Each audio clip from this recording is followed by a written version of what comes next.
Hi, I'm Madison, and I'm going to be giving a presentation over differentiated instruction. So what exactly is differentiated instruction? It is essentially the tailoring of your lessons or your instructional methods to meet the individual needs of the students in your classroom. So basically what this means for your classroom is you're going to want to be actively planning for your students' differences when you're creating your lesson plans. You're going to want to divide all your time, your resources, and your efforts into creating these. It's important to incorporate a variety of strategies to teach the same material to everyone because you're going to want to be considering your students' individual learning styles and levels of readiness before you even create your lesson plans. So this can benefit a wide variety and range of students, from those with learning disabilities to those who are considered to be at a high learning level. And this is essentially the effort of teachers to respond to variances among their learners in the classroom. So you'll be delivering your information at a variety of levels of difficulty because all of your students will most likely be at a different level. So some ways you can practice differentiate instruction is to design your lesson plans based off of your students' different learning styles and abilities. And when you're grouping your students together, group them based off of their shared interests or topics or their ability for the different assignments. Use formative assessments to make these groups for your students. So these are going to be assessments that look at where your students lie in terms of ability with content and their different learning styles. It's very important to keep in mind your classroom management because you're going to want to manage your classroom to create a safe environment that is supportive for your students so they can learn their best. And you want to continually assess your students and then adjust your ways of teaching and adjust your lessons to meet your students' different needs.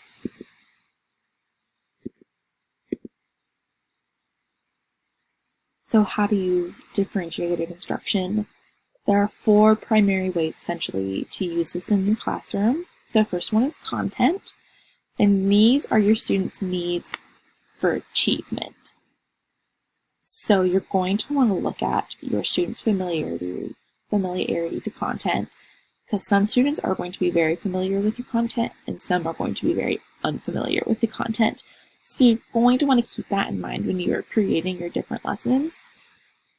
And do activities that are designed based on Bloom's taxonomy, which is basically a classification of intellectual behavior from low thinking skills up to high thinking skills. And this essentially just consists of 6 different levels that you can go off of. Some different examples of this can be completing tasks that match students' different levels of familiarity with their content.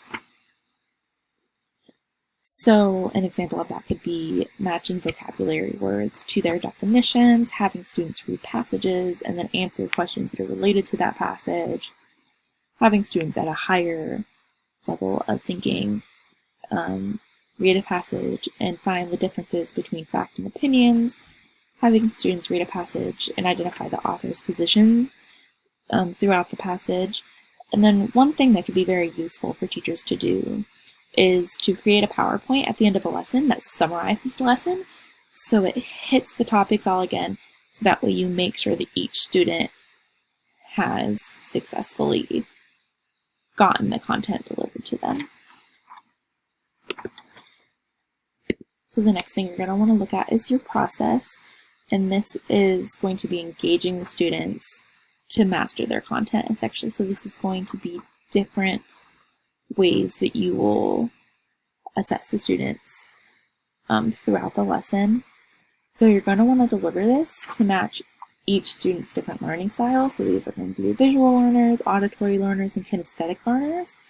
And you're going to want to address each student's unique needs and offer individualized support to them. So not all students are going to require the same amount of support. Some are going to need more and some are going to need less. So students can choose to work in pairs, in small groups, or to work by themselves if that's what they prefer. And this is essentially just going to enhance the students' learning. So they're going to be able to better take in the content that you are trying to give them, and they're going to be able to better understand it. So some examples of this could be providing specialized textbooks to your visual learners. And for your auditory learners, allowing them to have audiobooks. And then for some kinesthetic learners, you could do interactive online assessments and assignments for them. So it's essentially just doing activities that are going to match the students' learning styles. The third thing you're going to want to look at is your product, which is going to show the mastery of the content. So these are going to be tests, projects, or other activities that you can come up with. And you're going to want to do activities that are suited to each student's individual learning styles. And these are going to show their mastery over the content.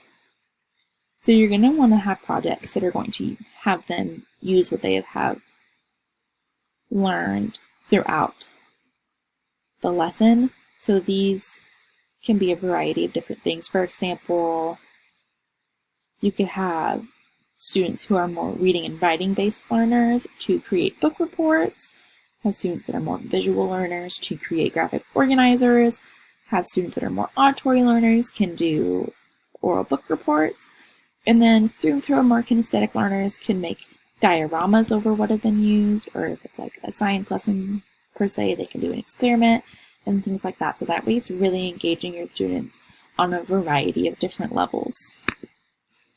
And then the last thing you're going to want to take into account is the learning environment. So this is your classroom vibe and the feeling that it gives off. And learning environments are not only physical, but they're also psychological. So you want them to physically be good, but you also want them to psychologically be pleasing for your students. So these are going to be like safe learning environments that are also very supportive. It's important to take into account flexible layouts. That's going to be key in your classroom. So incorporate a variety of different furniture and setups that are going to match individualized work and group work. And then you're also going to want to use classroom management that promotes a safe environment for your students. So some different examples of this can be is having a setup that uses groups to discuss the assignments, allowing students to work individually if that's how they prefer and if they learn better that way, and then also creating spaces that have no distractions for your students that are easily overstimulated or distracted.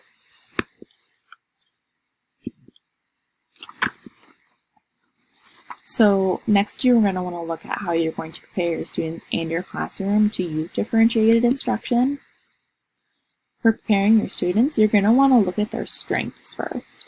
So these are going to be all of their interests and their abilities, and you're going to want to use different types of assessments for this. And these are going to create a scaffold, essentially, for your lesson plans and how you're going to deliver your content.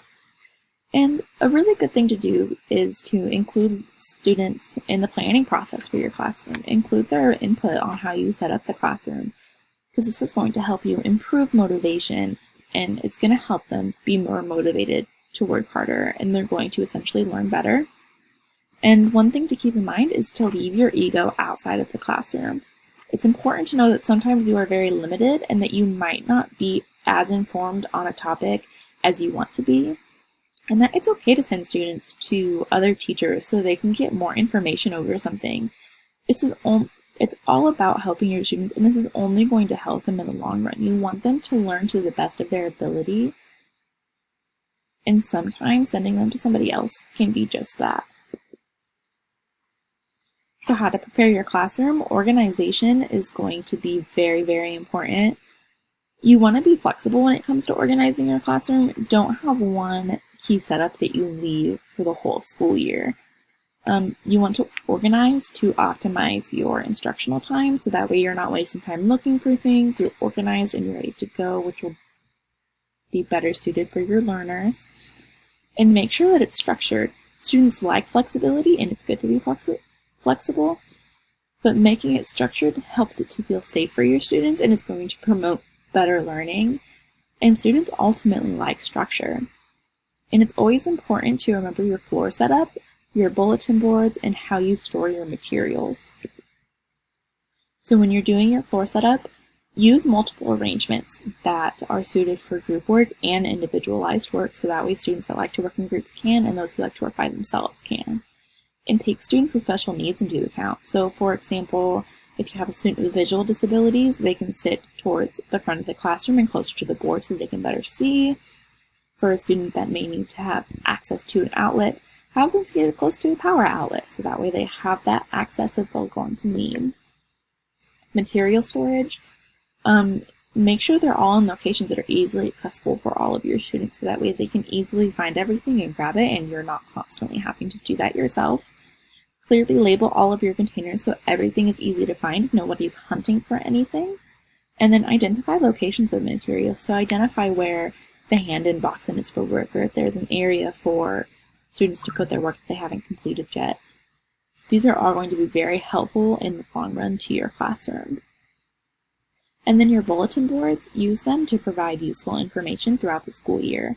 So post items for the entire year, like your classroom rules and things like that.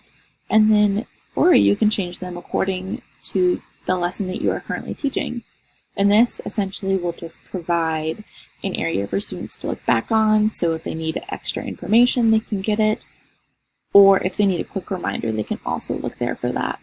And then it's always important to leave one wall blank, so that way students who are easily distracted and overstimulated have an area where they can go and work that is free of distractions. So what this is going to look like in your classroom. Differentiated instruction is just essentially a student-focused way of teaching, and it's the core quality teaching. It's using whole groups and small groups and individualized tasks based on your students' content and your students' needs, and it's being flexible. It's valuing and planning for diversity, and it's your lessons just essentially designed around your students' needs, and it's student-focused. What it isn't is something extra on top of your teaching. You're not dumbing down any information. It's not going to be incompatible with standard, and it's not IEPs for everyone. It is taking your teaching at the core and suiting it towards everyone, and not just using one cookie cutter way to do it, because that essentially won't work for every single student in your classroom. Next are some common classroom practices and how they can be ineffective and what you can do differently in your room. So delivering lessons mainly through lectures, they only benefit auditory learners, and it's not going to keep everybody's attention. Some students are going to feel very, very rushed, and it's going to stress them out, and they're not going to be able to take in the information you're trying to give them. I know personally, lectures don't keep my attention, so I tend to not pick up the information. Things you can do differently is be more inclusive in your delivery of the lesson, and tailor it to more than one method. Make your lesson interactive if you have to, or use more than one delivery method. Using bonus points for class participation can really give your students anxiety and doesn't give your students the right idea about class participation. Some students aren't comfortable participating in front of other students, and you need to take that into account. Things you can do differently are offer different ways to receive bonus points, or offer multiple ways to receive bonus points. Or just have a different reward system overall, so that way students don't feel pressured to participate in front of everyone. Grouping students at the beginning of the school year doesn't take all the learning styles into account, and it doesn't offer you any room for change, and it can be very ineffective, especially for students who don't like to work in groups. So things you can do differently are group students for different projects and use their different learning styles as a guide, and their different levels of thinking as a guide too. And only group students if they want to work in a group, because if they don't want to work in a group, then they're not going to be able to learn very well if you do group them up. And then group students based off their familiarity with the content. All right, thank you.